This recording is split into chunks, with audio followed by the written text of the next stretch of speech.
Le traité d'amitié et de coopération ivoiro-burkinabé est un cadre de concertation permanent qui porte sur des questions d'intérêt commun comme la politique étrangère, la défense et la sécurité, la formation et l'emploi, la libre circulation des personnes et des biens et la culture. Il a vu le jour le 29 juillet 2008, quand le président Guillaume Kibafori Soro occupait la fonction de Premier ministre de la République de Côte d'Ivoire. Guillaume Kibafori Soro avait co-présidé avec Tertus Zongo le tout premier conseil de gouvernement entre les deux pays le mardi 15 septembre 2008. Témoin vivant de ce traité d'amitié et de coopération entre les deux pays, le président Guillaume Kibafori Soro s'est rendu à Yamoussoukro par voie terrestre le lundi 29 juillet 2013 pour accueillir le président Blaise Compaoré. Il est 17h15.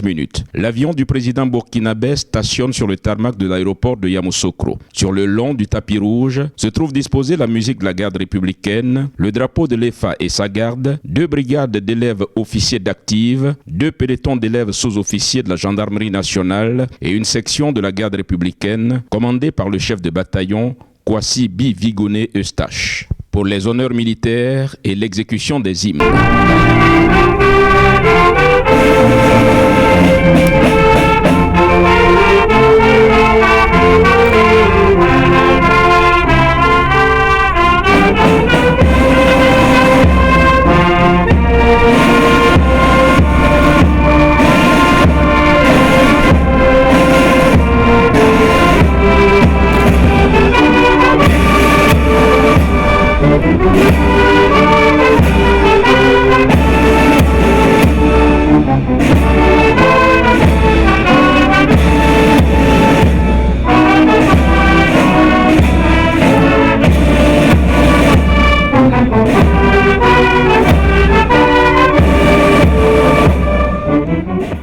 Deux membres de l'équipe gouvernementale burkinabé et 29 de Côte d'Ivoire se réuniront le mardi 30 juillet 2013 pour renforcer davantage la coopération bilatérale entre la Côte d'Ivoire et le Burkina Faso. Entre la Côte d'Ivoire et le Burkina Faso. Alors, avec votre présence, on se rend compte que l'intégration entre la Côte d'Ivoire et le Burkina Faso se transforme, effectivement.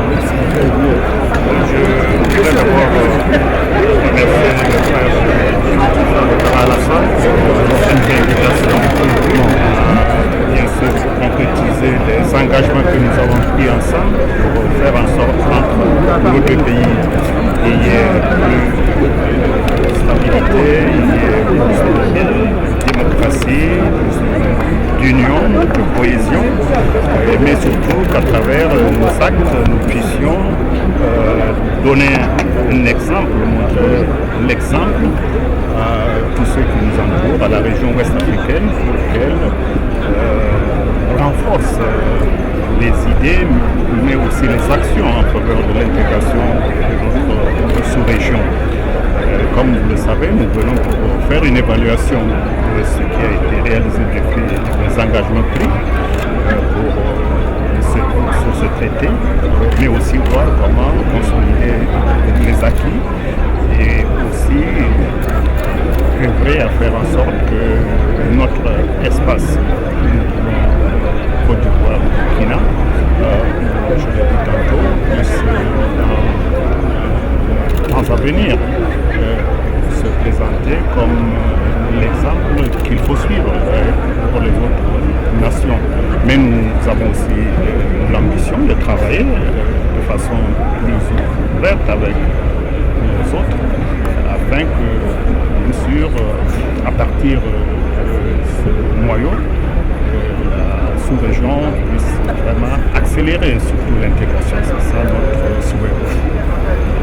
Président Compaoré nous fait le grand honneur de venir pour la réunion au sommet sur le traité d'amitié Burkina-Côte d'Ivoire, et ce sera une occasion, comme il le dit, de faire le point et puis d'avancer plus loin. Merci beaucoup. Merci. Aussi, le président Blaise Compaoré a accordé une audience à la deuxième personnalité du pays. Ses impressions à sa sortie d'audience. D'abord, disons que je ne suis plus membre du gouvernement, mais je suis là en ma qualité de président de l'Assemblée nationale de Côte d'Ivoire. Compte tenu des relations privilégiées que j'ai toujours eues avec le président Blaise Compaoré, il était de mon devoir de venir donc le saluer et lui faire la visite de courtoisie de tout à l'heure. Évidemment, nous avons parlé de plusieurs questions, notamment les questions politiques liées à nos deux pays. Et puis, nous avons aussi évoqué la conférence, le Conseil des ministres conjoint qui se tiendra demain ici dans cette ville de Yamoussoukro. J'ai été en tout cas très content et satisfait de voir le président Compaoré et de partager avec lui sa vision, ses convictions pour le Burkina, mais aussi pour la Côte d'Ivoire. Merci.